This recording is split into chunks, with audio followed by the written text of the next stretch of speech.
To solve your challenge, click on the sign your pen pal wanted you to find. Maybe you'd like to hear your challenge again. Click on the letter. The handicapped sign. You'll see this sign posted near an area or entrance that handicapped people may easily use. Did you see that? The question mark disappeared. I think you've solved the challenge. Click on the letter icon to get back to the mailroom. Mr. Brewster will help you send a reply to your pen pal. All right. So... There is chance and uncertainty with each of these perilous locations. Oh, brother. Anyway. The clubhouse. So, I started working at this furniture store part-time, but also working part-time as an admin assistant for these two guys who sold furniture to that store. I liked the admin part. Actually, no, I liked my job itself. I hated the people that I worked with. They would constantly make fun of me for being a crybaby millennial. Like, legit did not know a single thing about me, but would always, like, show me all these things and be like, oh, you millennial. And, like, I was starting to feel like they would legit do stuff like, I had my own office because I would have to sometimes do work for the guys, like the furniture guys. So I would have to close my door sometimes. And they literally, like, once tacked a sheet over my door so that I had to literally crawl out, and just, like, laughed about it. And again, like, made fun of me for being, like, a lazy millennial and stuff. And I remember there was this one time that, like, a mattress salesman came in and, like, they started making fun of me again for being a millennial. But, like, before they could even finish their sentence, the mattress salesperson was just like, no, I love working with her. She is always on it. She always, like, answers my emails, and, like, she always, like, gives me the answers that I need and want or don't want, but she still always, like, responds back to me and is on top of her game. And I'm like, fuck, dude, thank you. And I finally ended up leaving because, honestly, like, I hated being there so much because of my coworker. I liked the work itself. I hated my coworkers so much, and I was so done with them. So I reached out to the furniture guys, and I was just like, hey, listen, I don't want to be here anymore. Can I continue to just work for you guys? They both said yes. So I started to do that part-time, and I started to work for this tennis club that I used to work for when I was a college student part-time as well too. So I had 2 part-time jobs, and it worked out pretty well, but I did really miss the stability of a full-time. Good job. Let's rock. Then what happened next? And actually, while I was working for the 2 guys, I kind of, like, founded my own business, because then you can do, like, write-offs and stuff like that. And it kind of makes sense too anyway, because I was basically a contracted employee, so it made sense, really. Let me think. What happened next? I then started working for a pretty good place. 2 of my friends, who I met through my ex, I worked with them. I worked in data entry, and it was interesting because I liked being there at first.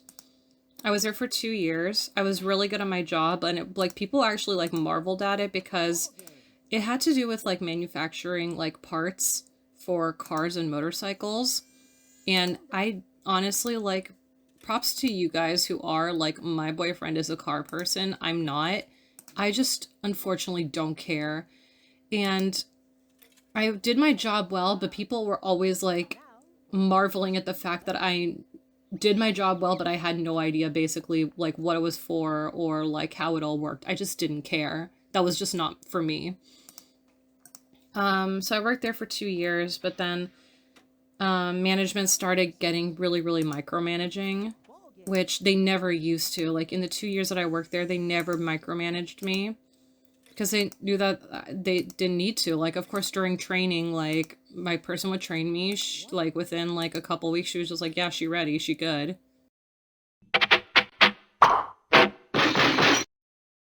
You just got a stamp of William J. Clinton.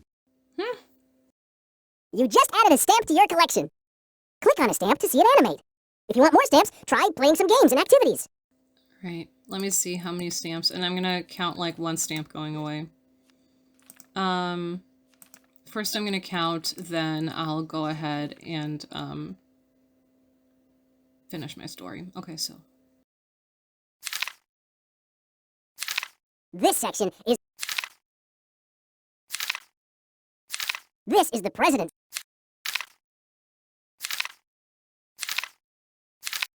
You can collect histories.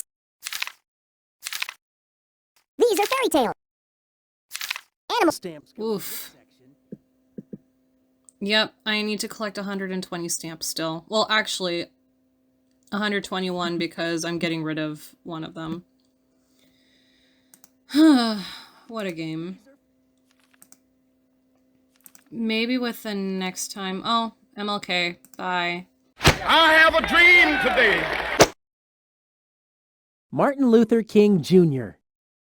He won the 1964 Nobel Peace Prize for his leadership of the civil rights movement. Well deserved, sir. Well, that's a good choice. Now let's write a letter. How about something like this? Dear Muhammad, you must be thinking of the handicap sign. This sign has the picture of a wheelchair on it. I hope this helps. Your pal. I'll send your letter right away.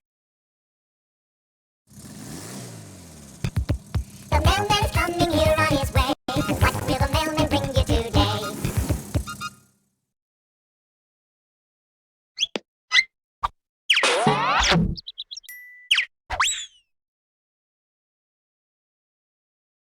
Attention! A postcard has just arrived from New Mexico. You get to light up a new state. Good job. Dear Pen Pal, thank you. The sign will really help my brother and I. Your friend, Mohammed. Hmm.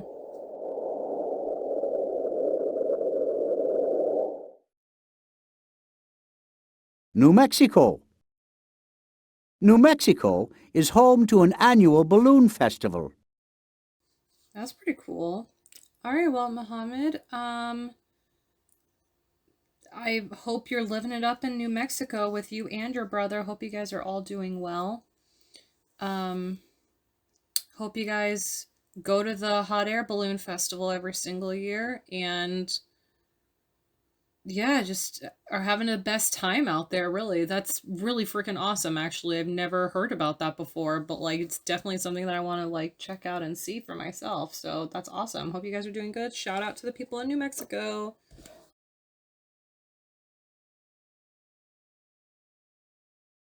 Click on the mail. All right, so 3 more stamps, and then I'm gonna, well, 3 more stamps, a challenge, and then I'm off for the day, and I'm gonna play Back to the Future. I'm so excited about that. So I worked at that place for 2 years, but then this one guy who wasn't even my manager started micromanaging me.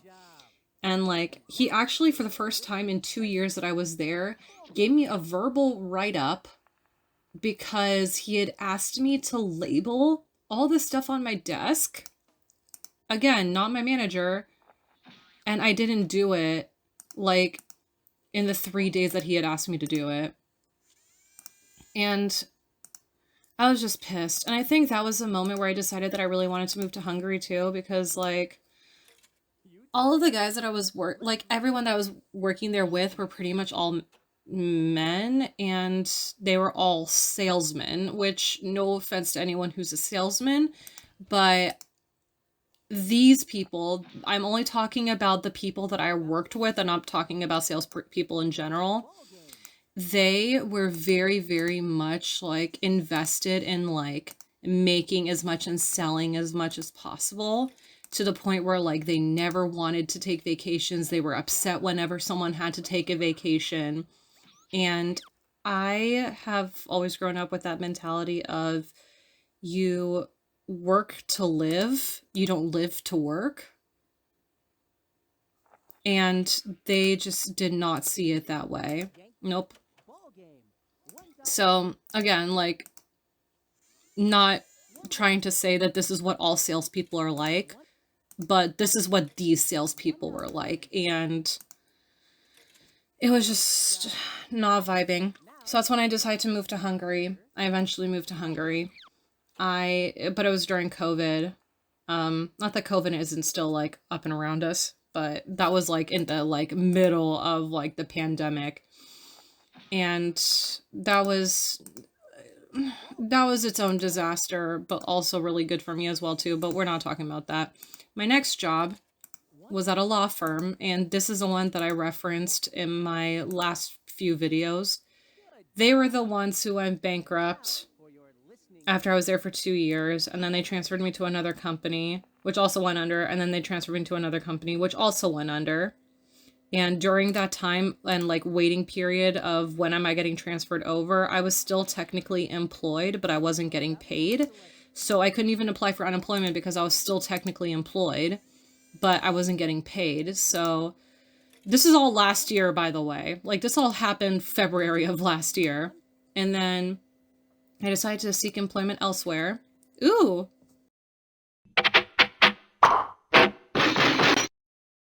You just got a stamp of Paul Bunyan. Fairy tale? You just added a stamp to your collection. Nice. 2 more to go. Oh, 1 more, really. And now, for your listening pleasure, ball game. But so, yeah, so, and basically, like, I was just tired of, like, and, like, honestly, like, they still owe me money, actually. The bankruptcy process is still going on, and, like, they know, like, the trustees know about me and, like, how I haven't been paid, like, my last 2 paychecks from that job. So, yeah, but then I basically decided to search for employment elsewhere because I didn't like living in that situation of, bruh, I'm showing up here every single day and I'm not getting paid. Because the third company also went under. So I started working at another law firm that my friend was working at, and I was there for about a month, and they told me I was doing a great job. Senior attorney was even telling me, like, he was the partner. He was, like, the leading partner of the firm, like, one of the founding partners of the firm. And, like, the week before they let me go, he had even, like, asked me to come in, like, when, like, he's at trial and present some exhibits and take notes. And, like, the week that I was let go, actually even, like, the day before I was let go, they let in another attorney go that earlier that week, and for why, I don't know, but they let him go earlier that week. And they gave me a huge project of basically, like, maintaining his email and, like, forwarding over, like, any projects to myself and taking care of his stuff. And then the day came where I overslept and I was late, and I was late by a lot. I was late by, like, an hour and a half, which is not usual ever. I never do that. I'm never ever late, really. Like, maybe like once or twice a year I'm late, but I'm never late. I'm always on time. I'm always there way before that I need to be. But I came in, apologized. I called right as I was coming in, came in, said, I'm sorry, like, apologized to everyone. They said, well, we're fine. We're just glad that you're okay and fine and not hurt. Anyways, point is that, like, it's almost like they were looking for an excuse to get rid of me, because when they called me in to let me go, they didn't even give me a reason. They just said it's just not working out and handed me a check, like, literally about, like, an hour after I got in. So, and then I was unemployed for, like, 6 months last year, because, like, I could not find anything. Like, I'm still getting emails right now from stuff that I applied for last year saying, hey, sorry, we reviewed your application and it's a no for us. It was a wild time. And then I finally found this place, and it literally seems to be the workplace of my dreams. I've been there for about 5 months now. The work is interesting. I love my coworkers. I love what the company does and what we stand for. They prioritize, like, mental health and vacation, and it's just so incredibly amazing. So when I say that I have workplace trauma, maybe I'm wrong. I'll talk this over with my therapist later, but I think I might be valid in saying that I have workplace trauma. You did it!